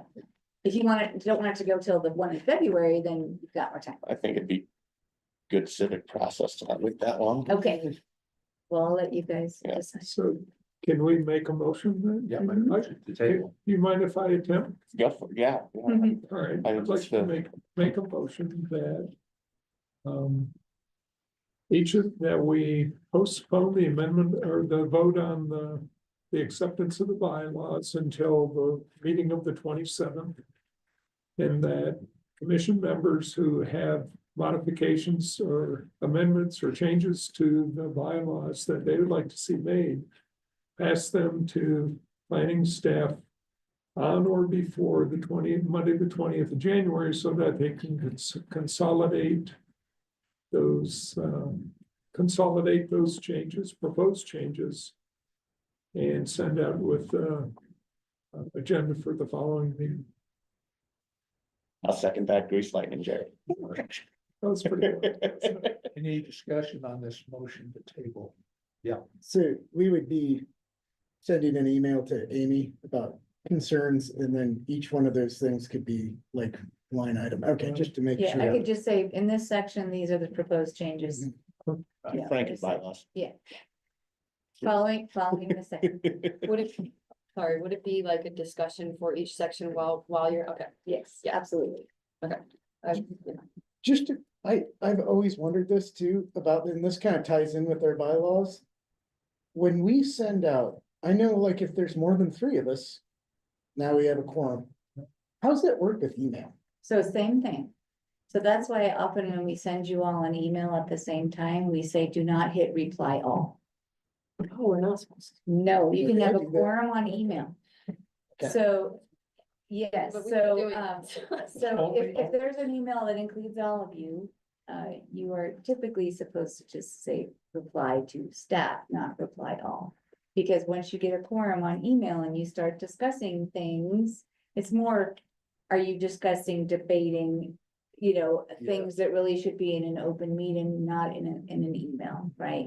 So if you're just responding, yeah, I'll be there. Like, are you That's guys right. gonna make it to the meeting? Like, I That's would- okay, right? That's okay. But if you start saying, well, I don't think that should be on the agenda, or you start saying, well, I disagree with what Mary just said, right? Then that's where you start getting into the quorum problem. The So if word- it's just simple yes or no answers, like, are you gonna come? That's fine. But, so just be aware of that. If you really start discussing. I always things- wondered that. Yeah, Word that's imperative is substantive. Is it substance? or- thank you, thank So you. then in relation to this motion, what you want us to do is each of us individually send the comments to. Sure, Yep, and then the staff will consolidate, put in the minutes Yeah. for the agenda for the next meeting. We'll consider that. sounds good. It's a good question. It's so important that if you do have those kind of questions, or something you want staff to know, that you send it to the staff. You don't want planning commission this stuff that you don't necessarily want everybody needs to know. The staff, that's what they're there for, that's their knowledge, so. But we are supposed to address the chair if we want an act. Oh, sure, yeah, the chair. So our relationship with the chair, as long as it's not to be voted on, we can have a dialogue with the chair. If you're just emailing Obi and Amy, you don't have to worry about it. Right. Yeah, That's the context is But would like. that be ex parte? But No. usually staff. Unless it's about. Yeah, it- And you can talk with an individual member. Okay. We just don't go Ex past what. parte Although is it's- substantive, not a part of. Okay, Ex parte is like, I had a substantive conversation with Trish. That would be ex parte. And all. More importantly, if you had a conversation with the applicant. Yeah, big one. So that's, you have to disclose that in the meeting, just so everybody knows. I ran into the applicant at City Market. Cause Yeah. you will, Uh-huh. and, but I didn't discuss their pending application. We talked about the weather, like what Ex- you have ex to parte is the- disclose. Third scenario. okay, Yeah. gotcha. Definitely. I just wanted to make clear on that, because I've always been like a little afraid to like. say Yeah. certain stuff. Well, this thing, Obi works with staff to set the agenda. Yes. So anytime you want anything done, Yeah, you talk with staff and then you always get a hold of it prior to. Because I've sent email. and that's okay. Yeah, that's okay. I'm remarkably like. I don't, remarkably is the right word. we're again leading into something like the next bullet point on the agenda, it's Commissioner Education Planning 101. Yes. And so like, come on, let's Good, get yes, choo-choo train, guys. yeah. Thank you. Yeah. I think you just still need to vote on that. We do. We do. We do. Is there any more discussion on that? All in favor of tabling this? That's unanimous also. Well, I'll go with Jerry's motion, which was, Yes. Much longer. I'll go with Jerry's motion. Yes, not tabling, exactly. But Jerry had a motion Yeah. to postpone to the 127 meeting Right. and get your suggested changes to staff by 120. Right. Okay, thank you. Um, Yes, so planning commission Next- goals and objectives. Yeah, so we 2025. we compiled what we heard at your last meeting into this document, and we also maybe added some staff things in there. So my big push is always education for planning commission and county commission. So other places I've worked, we do an annual training, January or February, like land use 101 training to sort of get everybody on the same playing field. This is what land use codes are, this is what the general plan is, this is what, you know, you as a commission are charged with doing, you know, all those kinds of things. What are CUPs, what are conditional use permits, what does that mean? You know, just your basic like first class on land use planning in college. So, so that's what I always like to do at the beginning of the year, if possible, when there's new commissioners possibly coming on, and also just to refresh your mind for the year ahead. So it looks like so far, the idea is we're gonna do a joint session with the county commission is what it's looking like. So you all hear the same thing, you all get the same training, you all get to hear other people's questions.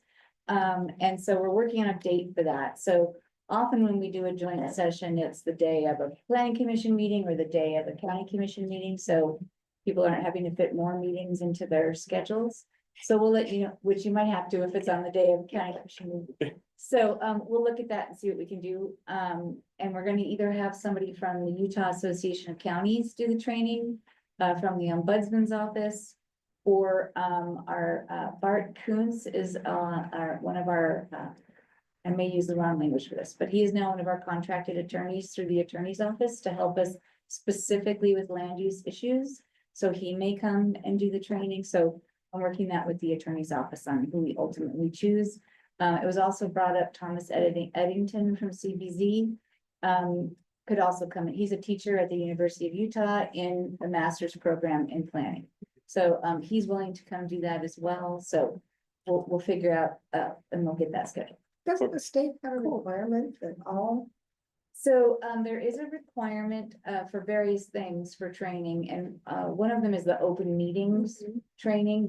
That's required.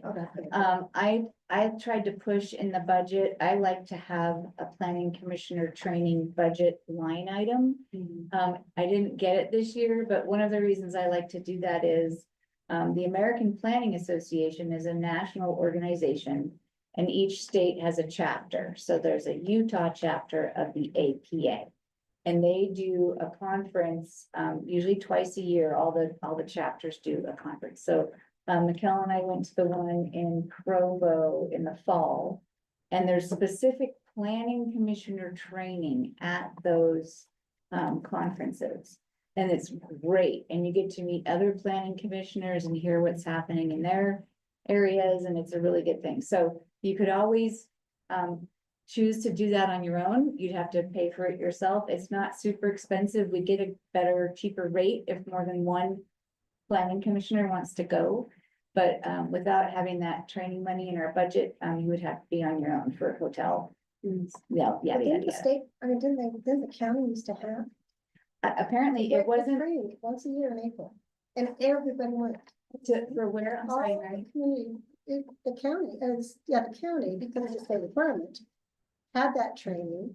We did it at the civic center, and every department was required to go. So it wasn't just planning commissioners, everybody. Well, that might be, I'm not, we might double check what that is, Mary. What you're remembering. I don't know what that was. It was maybe Utah Association of Counties doing something. I don't know. It was county requirement. I mean, the county had every department had. I don't know what that was. I don't either, but it was every April. But when we do budget again, I would encourage you to send a letter to the county commission that we could include in our budget packet that says, we'd like to have a line item for training.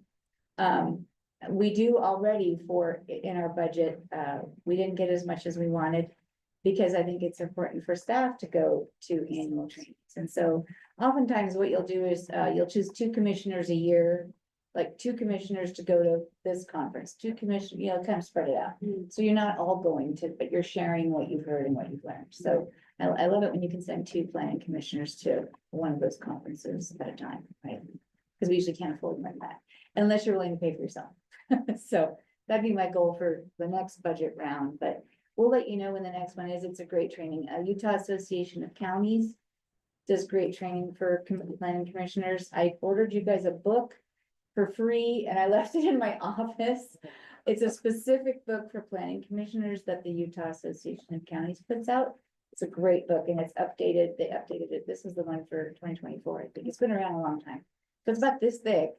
It's in my office and I'll reach out to you, but it's in my office. So That's a really good. it's a great book and I want the commission administration to get it for the county commissioners. It's a really great book. And now to send along the results. It honestly gives you, I mean, you can look up specific items. Yeah. Find out things that. Exactly. So it'll kind of be the property of the county and if, when you're done serving, you give back. But feel free to I- mark it up, highlight it, whatever. I strongly, we're not voting on anything, but I like very strongly vocally support the training being conducted by the ombudsman, specifically Rob Terry. It works in the office of the property rights ombudsman. He's the land use planning instructor.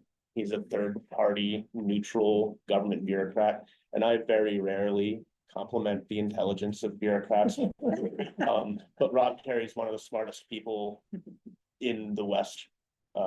Like you want to learn from this guy. The ombudsman's office specifically when things get really wacky and big court cases happen, the judge is going to ask the property right ombudsman what they think. That's the brain trust of absolute experience in property rights in Utah. Yeah. So if we Yeah. could get Rob Terry down here, that would be Sure. so cool. And I think it's also great to have a panel sometimes.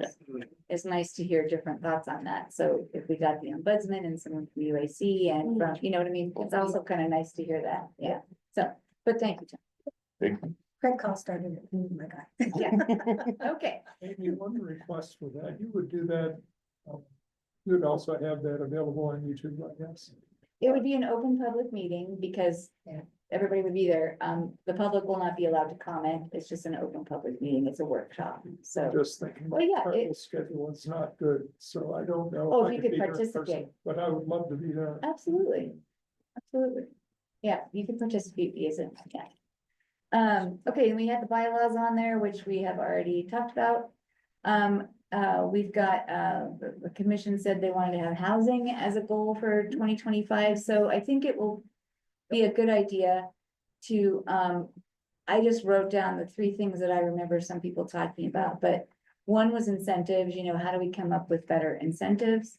So I just put in here, maybe we meet with county admin and finance to talk about how can we change something maybe having to do with the systems development charge fees, the impact fees is what we call them.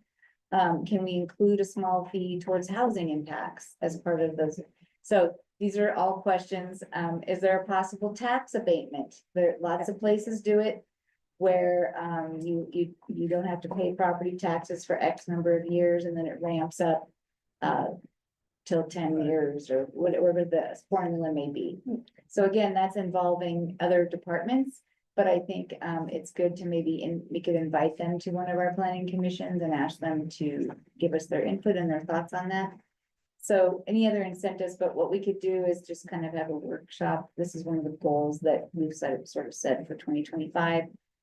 We also put faster processing time is also an incentive for developers or for homeowners. I want to build an accessory dwelling unit on my property. Why is this so difficult? Why does this take so long? So processing time, and then we wanted to have a workshop to brainstorm other ideas. So that's what I remember from us talking. And I do think there were, I'm thinking of two other ideas that were there. I don't know how exactly to put those. One was getting property. That meant either the county having property or possible school having property that might be available. When there was one other that I think I just, oh, and also I guess we certainly there's density incentives. Also, which I think we've, HDHO. I think incentive. there's more creative ways to look at density incentives than we currently have. That's So quite I think that's a possible. good discussion. Yeah. But, so rather than saying the ones we have, but density incentives is one that we do have. Yeah, absolutely. Even density in general, right? Like the future land use plan has with our notes, that's just higher density in certain areas. Okay, I'll make sure I add that. Okay, anything else you wanted to add to that housing line item for now?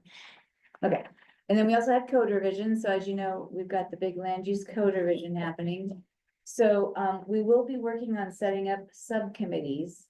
So that's a part of a big process like this. And so it's really helpful to have a subcommittee where there's the relevant department heads, like the engineering department, the roads department,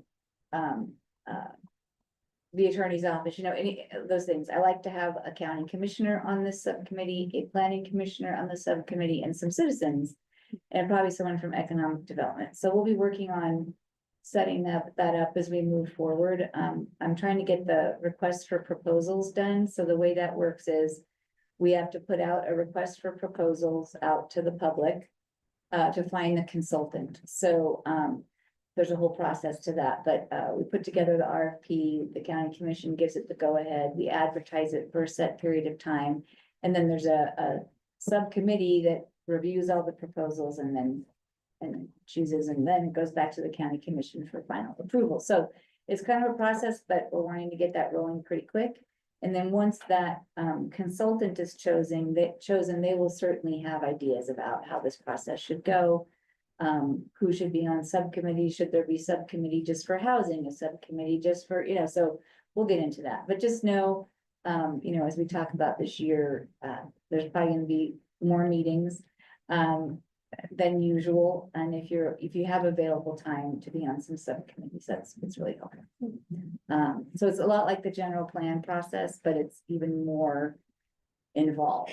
And so we'll have experts that are really getting into the nitty gritty and the detail, but you will too. So Once it's written, the planning commission then gets the entire document reviewed to go to the council, right? so you have to forward a recommendation to the county We'll commission. have the finished document. Absolutely, Yes. but you're gonna be involved in the drafting of it with certain sections, so it might be, okay, we really want the planning commission to weigh on this housing incentive section that we've drafted, right? So you're probably gonna see sections of it at different times instead of, here's the whole huge thing, for you, so I'd prefer that, as we really start working on these, you're gonna start seeing pieces of it, knowing that you will eventually see the whole. The RFP is not out yet. It's No. about to come out. I'm working on it. No, Yeah. I wasn't rushing you. I just Yeah. forgot what you said. Yeah, so it has to, go through this Yeah, yeah. process, but, the sooner we get that done and choose somebody, the sooner we can hit it, so. Anyway, we talked about, options for housing development, so in the code revision is something to think about. I know we've all talked about how the ADO and the HDHO have technically sunsetted. I've never experienced this in any code I've ever worked with or seen. Where it's in the code, but it's now expired and we can't use it now, and it's very confusing, so. You have to keep it for historic reasons, right? It's very strange. So anyway, there's been talk about, do we take a look at each of those and look at how to revise them to make them better? Because I know everybody has ideas about what worked in this and what didn't work in this. So everybody has thoughts about that. I sometimes find it's better to start from scratch by taking those things and creating a new version that maybe combines both of those, that maybe you create two whole new things. So those are all things for the planning commission to start having some workshops on. So I think it's gonna be really important for the planning commission to think about that and give those thoughts to the planning consultant that's gonna be working on the code revision. So I think that's something we could get on our agenda really soon, is to really talk about one meeting, let's talk about the accessory dwelling overlay. And let's just talk about that one during one meeting as a workshop. What do you all feel was good about it? What do you all feel was bad about it? Okay? And then let's do that with the HDHO as well. And so then as we kind of work through those things, we would then give those recommendations to our land use consultant. And of course, you would see that again, and the county commission would see that. So those are things that you're gonna start thinking about and working on is the planning commission is the one that recommends code revisions to the county commission. So you are heavily involved in steering where this goes and making sure things are in there that you want. So I think that's a good thing for us all to discuss right off the bat is, since those two have sunsetted, what would you like to see happen to them? Does that sound okay? That sounds great. Love it.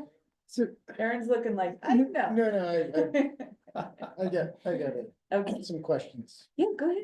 Okay, so when I kind of asked for this goals and objectives, Uh-huh. so it's, we kind of have this funky relationship. We're like, you're driving the car, but we're like in the back seat. You're the Kind of backseat thing. drivers. Yeah, and it's a weird thing. So, and I realize like you have to sit there and spend time on stuff. And I know with this year, we're doing that code revision. So what, I guess I like with the calendar, what I was wondering, is it like the month of January or like month of February, we're going to be like doing this on these things. That's what I was like, I'm kind of wondering, do you have that kind of schedule? No, yet? this is the first stab of you guys looking at this. And are these the goals and objectives you feel are most important for 2025? And then, yes, Aaron, if you want to say, all right, in February, I think we should tackle this one. In March, I think we should hit, Okay. you can certainly do that. I just wanted to get this out here. This is what I heard the Yeah. last time we talked about it. I wanted to get it on paper and make sure, yeah, these are our top goals for 2025. And then if you want to say, okay, at the first meeting in February, we're going to talk about this one. At the first meeting in March, we're going to talk about this, so however you want to handle. Yeah, I just, there's this thing where I'm like, with the adopting the new code stuff, it's like, this seems to be like a major coordination, because I'm like, hey, like, my pet thing is like taking away, splitting a property and taking away the ADU, and then like you could subdivide, like that kind of idea that we had talked with Ricky. But like, can I do that? Like, when should like we consider that? March?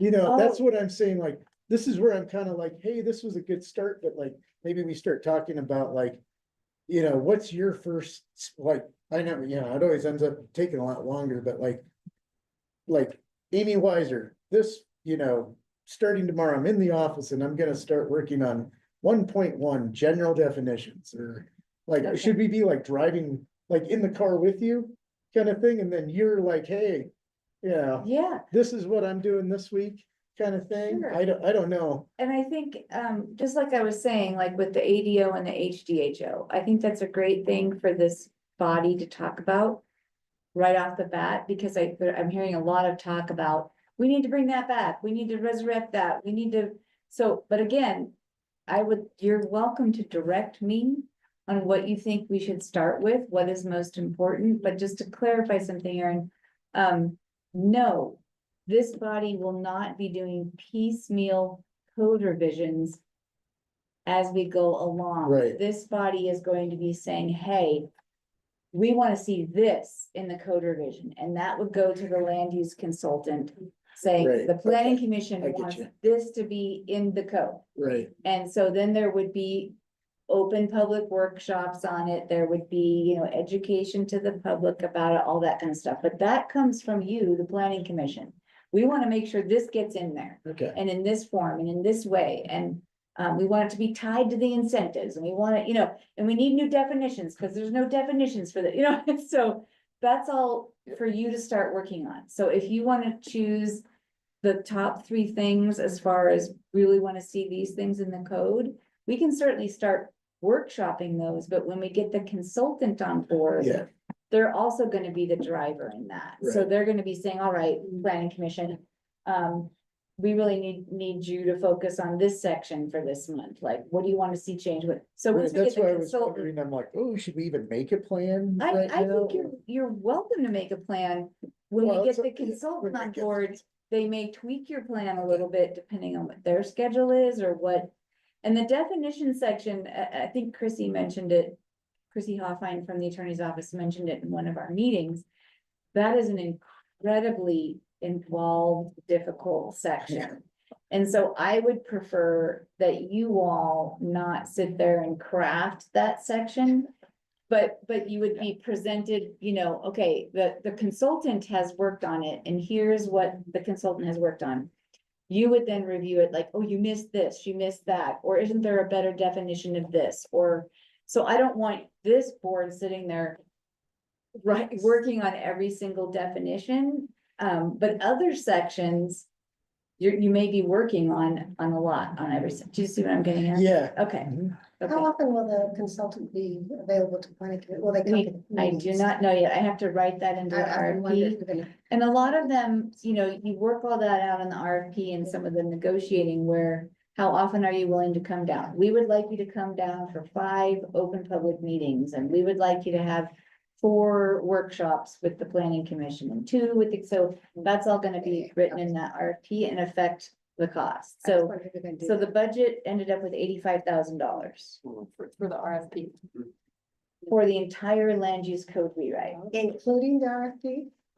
Well, the RFP is RFP just a doesn't- solicitation. That doesn't The cost budget money. for the RFP is not part of the budget for the budget. So the RFP is just something that we, as a county, I in don't order to think John hire put that. someone, when the cost is over $5,000, there's different processes for how we can spend the money. So even though it was appropriated for in the budget, when it's over a certain amount of money, we have to do a fair request for proposals where people can submit their proposals, then it's reviewed, and then we ultimately choose one of those proposals. I just don't know. if the You budget guys think the included land that use code is done? In your, the document, they're gonna write if the RFP was included in that part of the budget, which it seems like it's not. It's not, it's just included in It's my not a budget salary. item. Yeah. it's just If in you my- guys think the land use code is dumb, you should hear about the Utah procurement Oh, yeah. code. No, it's just part of the county employee salaries to do the RFP, so. I didn't know if that was included in the budget. Yeah. God, that's gonna be costly too. No, no, that's just 80,000 is a lot. 85,000. I had asked for 120 or I something. think and- the last one was written was 120. So we ended up with 85. So, it's gonna be a bit of a struggle. It might mean that person, if they're not local, which is probably the case, in Utah would be great because it would cut down on travel time and things like that. So it might be that because of that budget, they do more Zoom meetings with us versus being here, right? Those kinds of things. They might negotiate, well, for that price, I can only come down and do a public meeting twice, so we'll just see how that goes. But yeah, it's a lot of time and a lot of effort. Sometimes it helps to hire a really big firm because they have so many resources. Sometimes it helps to hire a smaller firm because they're just dedicated to you and they're, so it just depends on what proposals we get back. It's like a bidding process. Yeah. So, but Erin, yeah, we can certainly start working on those things that you feel we need to get working on these so that, we can have these ready when we get the consultant on board. It'll save them money, it'll save them time. If we've already said, these are the things we've identified that really need to be changed in this code. And staff has a running list of discrepancies and errors, and we've got a running list going there. We also have a running list of things that are missing in the definition section, or this needs a whole new definition, right? So we've got sort of a framework going like in an Excel spreadsheet, stuff like that, but I think it's important for the planning commission to really say, yeah, we want to hit these things really fast and be able to give the consultant our thoughts on this. I'm just curious about civic process at this point. At the end of all of it, does county or state code or statute require like a terminal or final public comment period? We've got the final draft Mhm. land use code out and it's noticed in the Yes. newspaper for 2 weeks or whatever. Absolutely, just like the general plan. Yeah. So when we have the final draft, it comes to the planning commission as a public hearing item, Mhm, and the public can comment. mhm. You can make revisions to it, and then you forward a recommendation to the county commission, and then they have their final public Okay, fine. hearing as well. So there's 2 public hearings. Where the public can comment on that draft. And do we accept written comment in that too, or is it just? Yeah, we can, there's some things in the code about, and it's in your bylaws too. I know, I People was can- reading that. When people can submit written comment.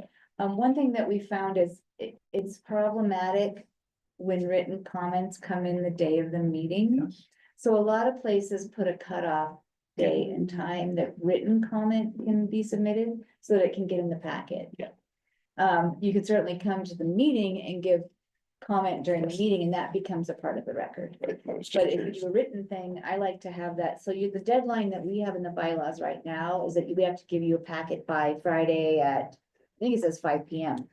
You can certainly say we want it Thursday by 5 PM, or, but I like to make written comments sort of that same deadline, because then it gets in your packet and you have time to read it. Versus Monday and we're emailing it out to all of you, right? To be clear, I don't think that system needs to be changed at all. I like it. I like the way it works. I was just curious about like the nitty gritty. I just got done with a big 3-year long state level plan. I wasn't sure for you guys. I'm just complaining at this point. I have to personally respond to each comment submitted. And I don't know if you guys have to do that too, and that's an appendice at the end of Sure. of the record document. We have to include all comments as a record of the, Yeah, but yes. no response matrix. the only thing by respond, if someone is saying, I think you should have had this incentive for housing also in the code. Then you, as the planning commission, would see that comment and say, yeah, we want that put in the draft, right? So that's a way of responding to it. We do not have to individually respond to all the comments. Are you hiring? Huh? I said, are you hiring? We are, but, yes, but, I never want to do that yeah, again. so It's we don't, horrible. we as staff don't have to individually respond. We have to make sure that becomes a part of the record and that you have that in your decision making. Super. No, thank you. I was just, that was shop talk. I was writing a little bit. But it's very similar to the general plan process that we just went through, where there's gonna be public workshops, there's gonna be open meetings, there's going to be subcommittees, there's going to be ultimately a draft and public hearings. So. Okay, sorry, I'm It's I'm okay. really trying to figure this out. So Yeah. let's say we have this future land use code and basically we're trying to like codify it, write it out. So let's say, like, I want neighborhood commercial to have doctor's offices and not dentist's office, right? Like just something. Yeah, just some Right, example, okay. Right. So like so we have this future land use code, it's like, yeah, neighborhood commercial. And then like, it's going to be like, hey, put the input of like what that bracket is on each one. Is that what you envision? How the consultant's gonna want this on So- there or? Yeah, I mean. So I'm just you're- trying to be like, okay, I can give the Yeah. consultants like every new land use designation, give it to them.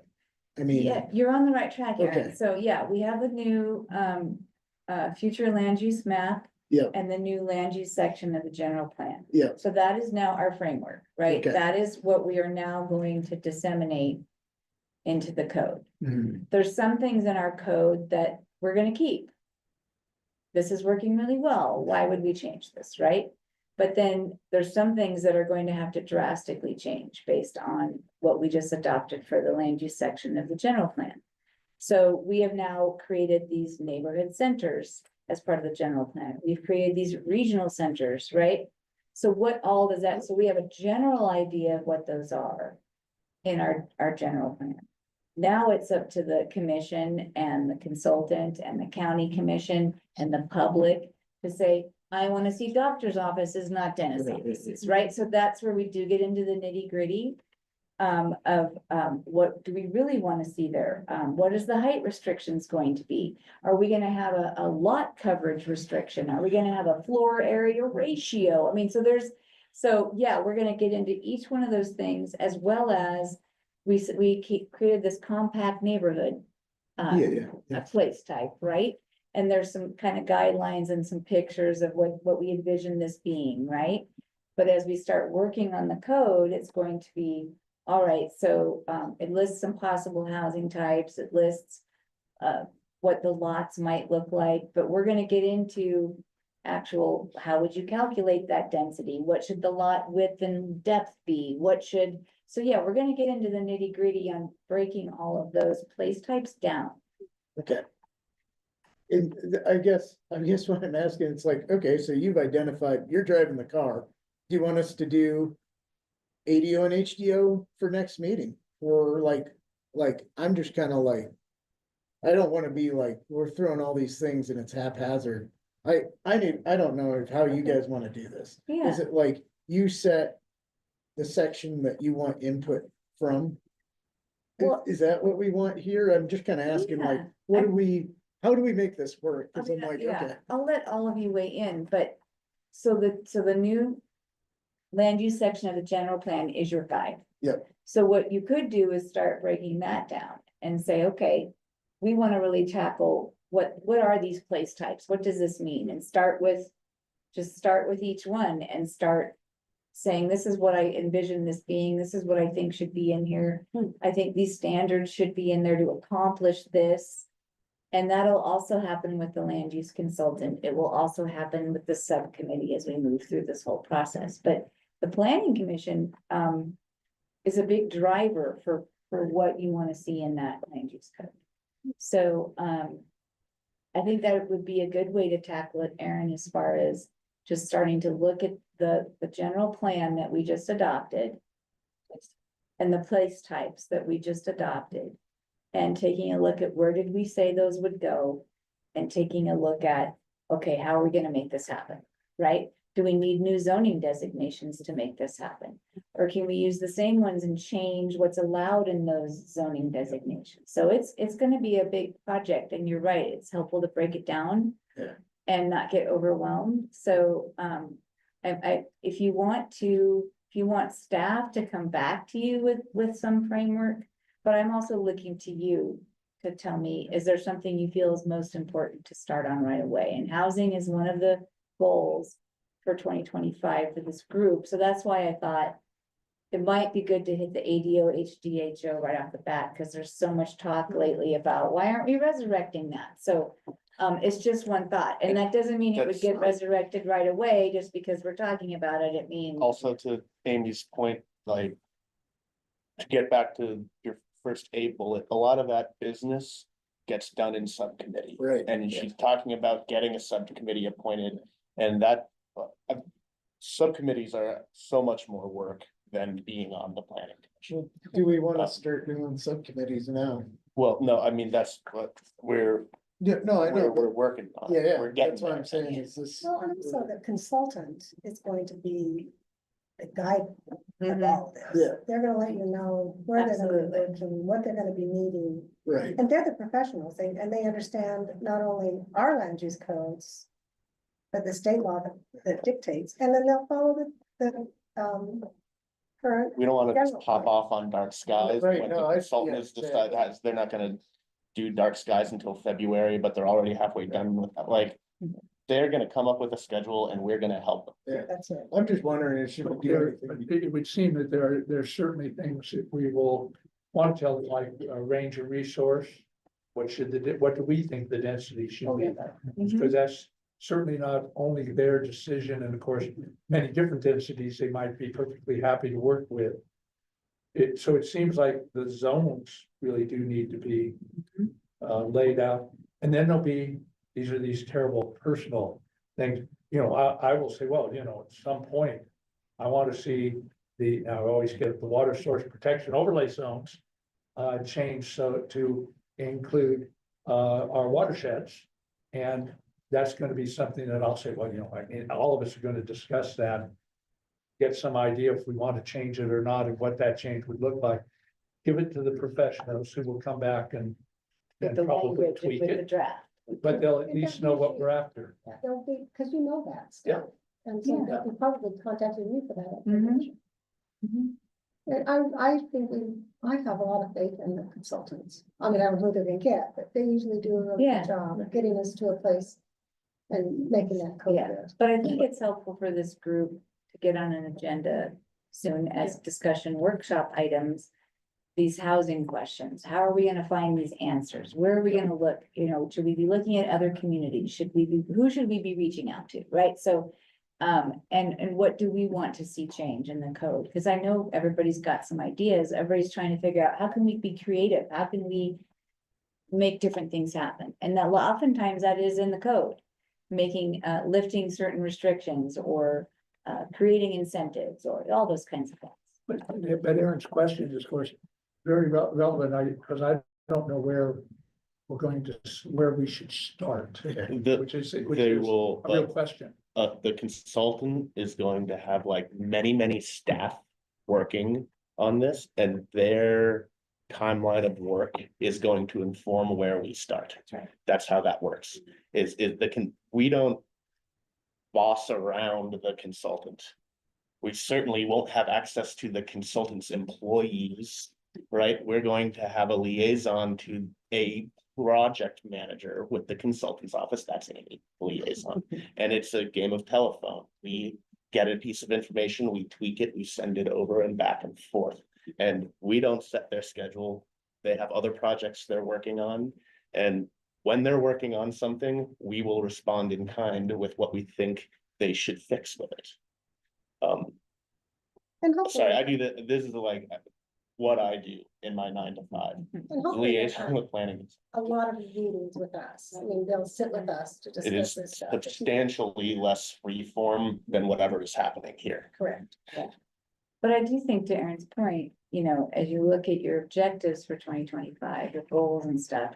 Certainly starting those housing discussions about what does the planning commission, you live here, Yeah. the consultant doesn't live I here, mean, right? I'm almost So- getting the attitude from you guys, like, why not just like not have a meeting until the consultant's here? I wanna be able to be like, these guys aren't getting like top dollar and be like, here's our worksheet, Mhm. here's the answers or questions. I don't know, like, I understand it's like, yeah, consultants, but like, dude, we should be ready for them. Yeah, I completely agree, man. We should be ready, but that's not what we're talking about right now. Oh, we're not? I mean, we're just talking about our goals, Oh. and one of our goals and objectives is like, yeah, let's commit and we put this one thing on the list. So that we could find a time to commit to talk about the ADO and the HCHO, so. This is the review of all the goals and objectives that we're gonna have. We're not gonna run down the land use code in our regular meetings and just fix it, man. So do we wanna have like throw out a date that works to have that thing workshop, but unless we do that specific thing, throw out a date to workshop the ADO, we're just clock's ticking. So you're welcome to say, hey, at that first meeting in February, let's have a discussion on what happens with the ADO, HDO. Do we want it to be revised? Do we want to kick it in the garbage can and start fresh? Do we want to, and what are the ideas that you all have? What did you hear out in the community? What worked, what didn't work? What are other people suggesting as you're walking around and seeing people at city market? So I think it's a great idea to get that on the agenda. If you feel like there's something more important than that, I certainly. But I think the housing discussion is what I was trying to get at, Aaron, is. And just starting with those two things, because there's a lot of questions about, are you gonna bring those back? Are you not gonna bring those back? Or is it gonna be something totally new? So it's just a way to sort of start the housing discussion is what I was thinking. Okay, yeah, great. But I do think we need to get it on agenda. We need to get it scheduled, or yeah, we're just gonna be twiddling our thumbs waiting. Amy, as related to that discussion, ADO and HDHO. I know we've seen before there was a tally of the number of applications and the number of starts, the number of finishes. Mhm. And I would like to have that data Sure. when we have that conversation, because that kind of tells you what's successful and what's not. Yeah, And you want to do more of what's successful and less of what's not. yeah. So do you like the tally of the total number of applications? How many were actually approved and how many have actually built and developed, Yeah, right? yeah, Okay. if I remember right, Amy, I think that's pertinent, and if I remember right, the reason is because I think there are quite a few more applications than there were people that actually completed or started. Or were approved? Or, that was it, okay. Well, look at the data and bring to us what makes sense to you, but it really, in the end, what we want to do is we want to know. Yeah, I guess you're right, the applications, the approvals, the ones that started and finished, because I'm assuming just because they were approved, doesn't mean they actually built the project. They didn't. Yeah, there's quite a few like that.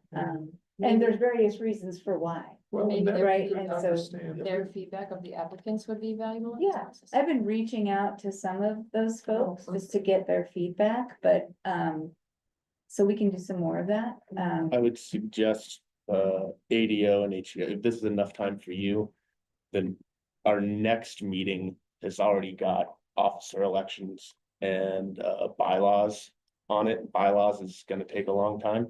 So what about if we talked about ADO and ADHO code revisions on February 10th? That's the meeting following. That's a month from now. Well, it might even take a couple meetings to kind of. It might, but we can at least start and then At least see continue. the data, then we can at least understand, hey, this is the direction we should be moving and quit. Yeah. this, right? Yeah. Okay. And I will say, we did get our first subdivision application that is subject to the new rules. So, we have a development review team meeting on Thursday to review that subdivision. And so as staff, we're working through this process, and at what point do we want it to come to the planning commission? So, we've all discussed as staff, bringing it to you as soon as possible. So, that may have to go on, the 227 or the 127 Yeah. meeting. You may see. the Big days are subdivision. big days. So yeah, I'm good with doing We it just- February 10th. I think is that okay? Particularly in the light of a new subdivision application as well as bylaws as well. Yeah, as so, officer and those subdivision applications are gonna take precedence. Yeah, you because know, they're time because of that sensitive. time sensitive. So I have a feeling that one might come on January 27th. So yeah, if we could do February 10th to start Sure. some of that housing discussion, I think that'd be really good. Super. Is the housing authority, would they be beneficial to coming to the meeting? What I would like to do is, yes, absolutely, we do want to talk to the housing authority and Mackult and community rebuilds and all of those folks. I don't want to do that at this meeting. I'd rather hear your thoughts, and then, yeah, let's invite different groups to comment or, you know, come onto the meeting and tell us what you think. But for this first meeting, I'd prefer I hear from you all, and then we can invite those groups to come and comment, you know? Is that okay? Yeah, has the commission, general commission directed us towards anything particular as well? Not as of yet. I mean, they're working on their goals and objectives too, and I know that housing is gonna be on their goals and objectives as well, I would imagine. So they, We have a rep here too. We ought to Oh. have Trish. she had to leave early today. Yeah, she is. But yeah. Trish from that feedback. Right, next yeah. meeting. Yeah. Absolutely. So yeah, they're gonna have some goals and objectives too, which then will trickle down, you know, to us and what they might want us to do, but, so we'll wait and hear what comes out of there. Yeah, that's They had their good. first meeting so far, the new group, but they were pretty busy, so. Yeah, I thought we were trying to shoot for a meeting with the commissioners themselves. That's for that's for the planning 101. Okay, Yeah. but that won't be like, that'll be an educational thing, not like a workshop thing. Correct. That's this training I wanted to do on land use with the planning commissioners and the county commission. We can certainly, as part of this whole code revision process, there will be some joint meetings for sure. Yeah. With both commissions about, do you guys want to workshop any of this? Do you want to talk about, you know? Yeah. So, I just think about our mandate being their advisory committee, right? So it's like, it's kind of like, what do they want advice on? right, so. Yeah, I mean, the code is very specific that you all are to recommend code revisions to them. They can certainly tell us some things they would like us to do as well, but you are the recommending body for code revisions, so. Yeah, Aaron, my impression is if you read what all of the county commission candidates were talking about, affordable housing is on the top of every one of their lists. So I don't think directionally things are gonna change here with respect to affordable housing. It's a big push. We've got to find some answers. It's just need to figure out how to do it. and the more Is people that we all? talk to, the better, you know, the more other communities we talk to, other planning commissioners you talk to. I can hook you up, when you get that book. You know, the Utah Association of Counties is a great resource. They could possibly hook you up with other planning commissioners. Same with the Utah League of Cities and Towns. They actually have, I think, a listserv. Keep in mind, though, that there's slightly different rules and regulations for cities versus counties when you're talking about what the state tells you have to do or what you're allowed to do. So if you're talking to city planning commissioners, just keep that in the back of your head that we can't all do the same thing. So there's slightly different tweaks if you're a county or a city, but everybody has great ideas, and sometimes you don't want to reinvent the wheel, right? Somebody might already be doing something that's working really well. I've heard that the planning director in Provo at the Utah APA that we went to did some amazing job with incentives, housing incentives in their code, and so I want to pull that and see, give them a call and talk to them and see what they did. But I guess it's working really well. So it's always helpful also to who's doing a great job, you know, who can we steal from? Yeah, especially. Planners, we grab each other's stuff, you know, it's an Provo open also field, you know. Had the benefit of some very cherry state legislation that this community wasn't allowed to take part in. Yes, but that doesn't mean there aren't things working for them that maybe could work for us. That's true. So it's cherry picking. Yeah, so, all right. Specifically with the HDHO and ADO, do you have a way, or do you recommend somebody like me who I feel like I jumped on planning commission as this was sunsetting, I guess? Do you have a way, would you recommend some way for me to kind of get educated on that, like the success stories and maybe the not so successful stories? Well, I think certainly reading those sections for yourself is helpful. And saying, oh yeah, that doesn't make any sense to me, or I don't understand why they had to do this, like, so I think that's a good start. And then as we bring this report, the data, I think that'll be really helpful to take a look at.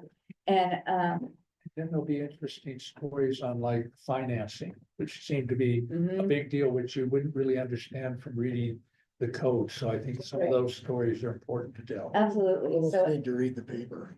Right. that, and you know, as we look at, as we look at how many of those applications actually turned into projects, it's always helpful to reach out to those that didn't. And what happened, what went wrong, how come you stopped, how come you didn't keep going, right? So these are questions that you're gonna ask as staff, and then we'll bring to the commission the answers of these applicants? or- Yes, or, you know, you could, it's all public open records, so you could say, hey, Amy, could you give us a list of Who those applied? those applications that didn't Okay. go and why? And that could be, again, that could be part of a little subcommittee, as Aaron's talking about, like if we create a little subcommittee that's just focusing on housing, that really wants to focus on that. You know, maybe those are things that committee could do, is reaching out and doing more research that way. So I reached out to a few of those folks. I haven't talked to all of them by any means, so and some of them are approved, but just haven't started construction, but there was a date you had to start construction by. So that was the other thing in there, you know, there's a lot of moving pieces in both of those. Yeah. So, And the developers, if you contacted them.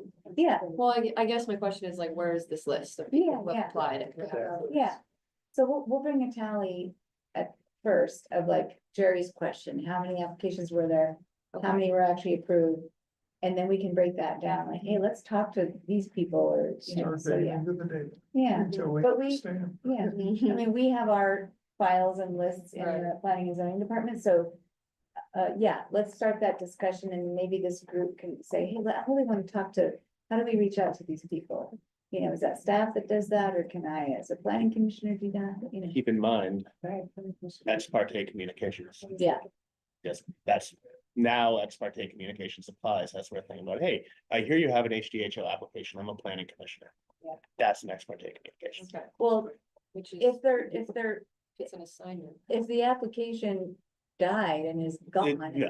then yes, you can, you know. Yeah, but keep in mind who you're calling. It's all Yeah. my point is. And there's some that are finished, with the chat. Yeah. Developers that finished them. Mhm. Yeah, we can come up with ideas for who to contact and how. Cool, yeah. Any more questions, any more future consideration? God, no. No. What about a motion to adjourn? I'll make a motion. Second, All in favor? aye. I will tell you really quick, and you can end the meeting, Phil, but I will tell you really quick that, so our county engineer has decided to, move on. Oh. Our county engineer. Yeah. So Dan Stenta, his wife and family moved